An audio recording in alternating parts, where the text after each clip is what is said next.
Je m'appelle Blanche-Neige. Je suis une princesse, mais pas une princesse comme les autres. Du moins, c'est ce que je croyais.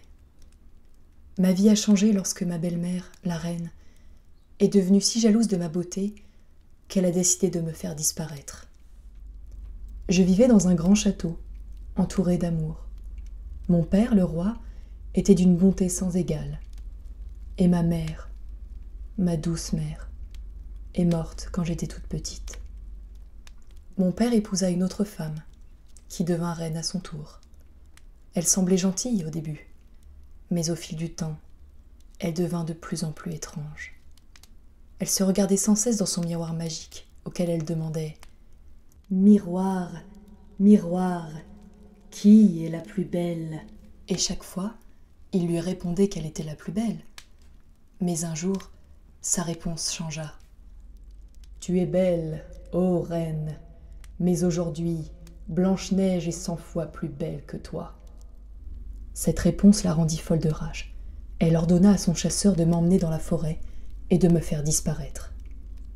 Mais le chasseur, pauvre chasseur, il n'y parvint pas. Alors, il m'a laissé m'enfuir, me conseillant de ne jamais revenir au château. J'étais désormais seule dans cette immense forêt, perdue et terrifiée. C'est là que j'ai découvert une petite maison, cachée au milieu des arbres. J'ai frappé timidement à la porte. Quand elle s'est ouverte, je me suis retrouvée face à 7 petits hommes, très gentils. « Bienvenue chez nous !» dirent-ils en chœur en m'invitant à entrer.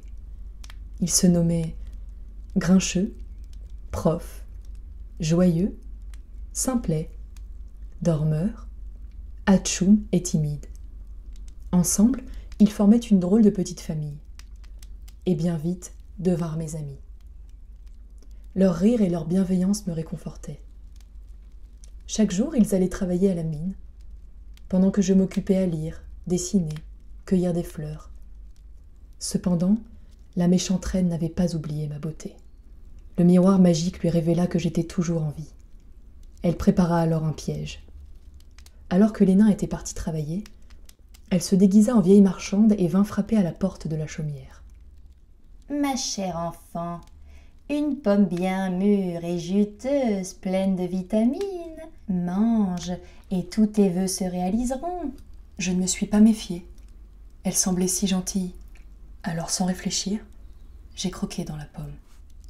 Et là, tout s'est assombri. Un vertige me prit. Je tombai au sol, comme figée, dans un sommeil profond. Les nains sont rentrés et m'ont trouvée inanimée. Ils pleuraient sans fin leur tristesse immense. Ils me placèrent dans un cercueil de verre, pensant que je ne me réveillerais jamais. Et c'est là que l'histoire est belle. Mon prince charmant arriva, ayant entendu parler de mon triste sort. Il s'approcha du cercueil, et comme dans un de mes rêves, il m'embrassa, un baiser doux et sincère. Je m'éveillai. J'étais vivante. Le prince me sourit et me dit avec tendresse : « Blanche-Neige, je t'ai enfin retrouvée. » Il m'emmena sur son cheval blanc, dans son château. Les nains et mes amis les animaux vinrent à notre mariage. Quant à la méchante reine, plus personne ne la redoutait, et son miroir magique ne lui répondit plus jamais. Maintenant, je vis heureuse, mais surtout, j'ai appris une chose. Tant que l'on a de l'amour et de la gentillesse dans son cœur, rien ne peut nous arriver. C'est ainsi que mon histoire se termine. Enfin, pas vraiment.